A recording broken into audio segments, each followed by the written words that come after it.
What's up, YouTube? This is Too Raw for TV. So, I've had a couple of subscribers request that I talk about this. This happened a little over a week ago now. But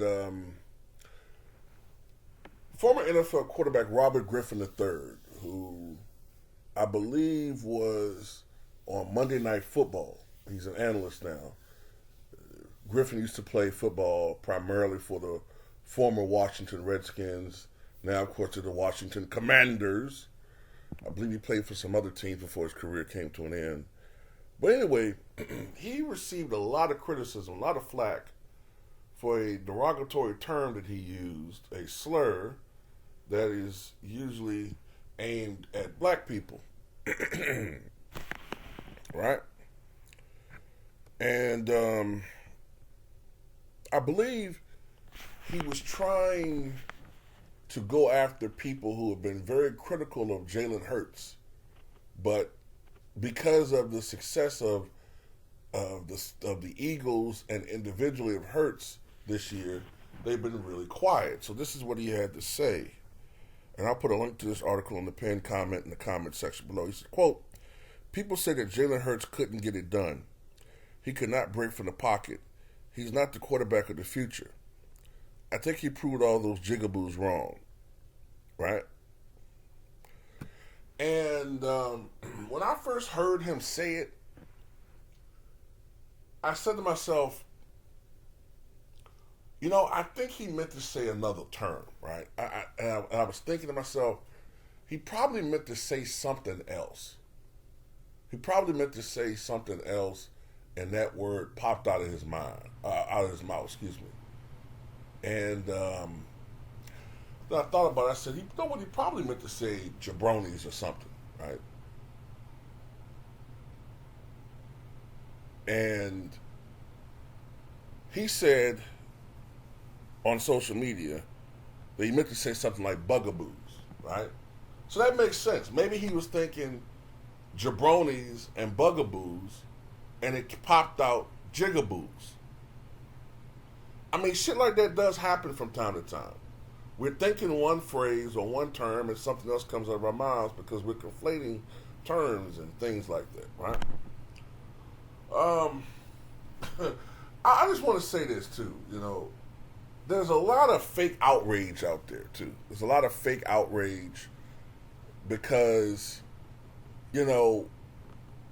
I'm trying to figure out how white people are offended by this. That doesn't affect you.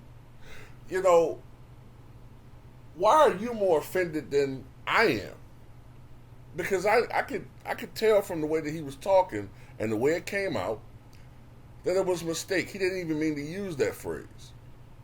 He didn't mean to use that. And it's not like it's such a used phrase, a consistently used phrase anymore in our vernacular anyway.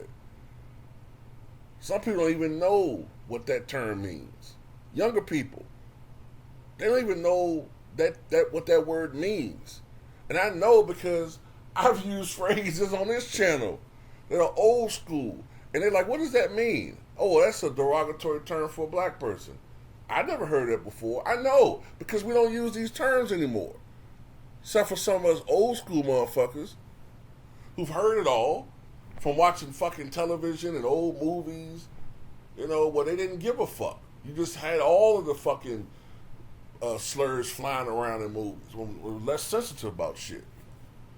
But, I just find it amazing that, all these white people who are so offended that Robert Griffin III used this term, but yet, whenever we complain about something, they tell us it's just a word.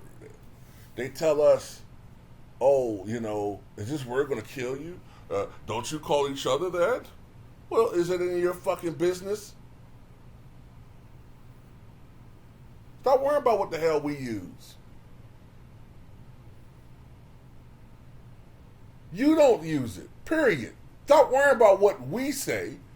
You just make sure you don't say it in our presence. Motherfucker. Period.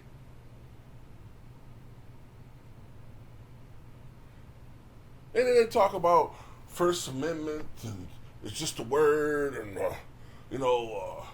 people got to be stop so sensitive about everything, and whatever.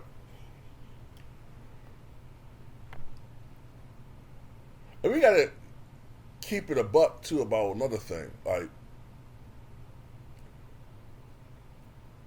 we're inconsistent with what's supposed to be offensive in this country. You know,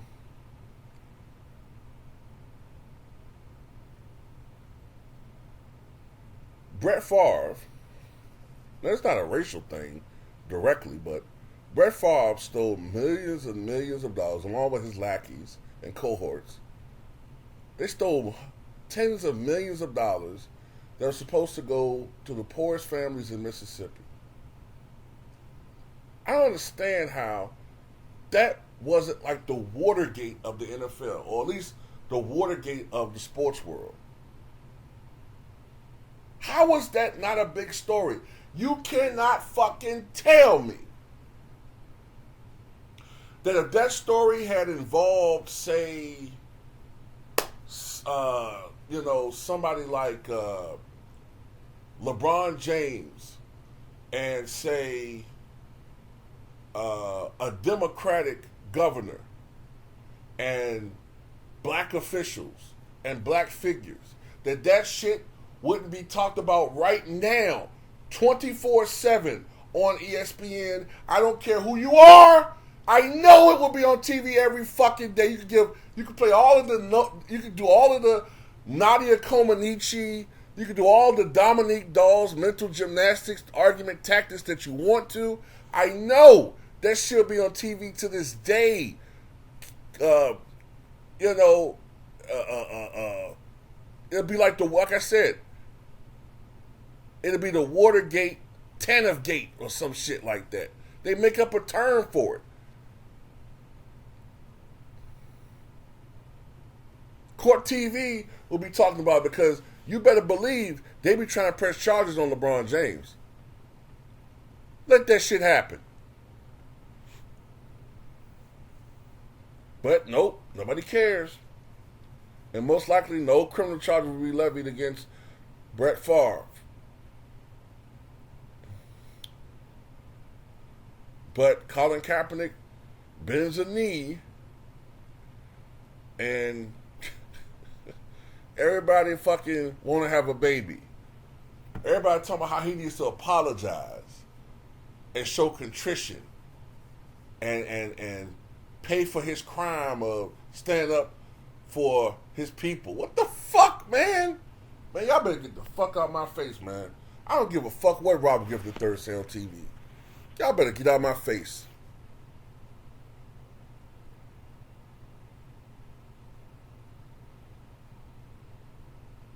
Kyrie Irving shares a link to an old-ass movie. Never says one goddamn thing that's anti-Semitic. This man got a docked out $3 million of his own fucking money, a 12-step program, meet with every fucking Jewish leader. Man, get out of here, man. I don't want to hear none of this shit no more. That whole Kyrie Irving shit exposed this whole bullshit ass system.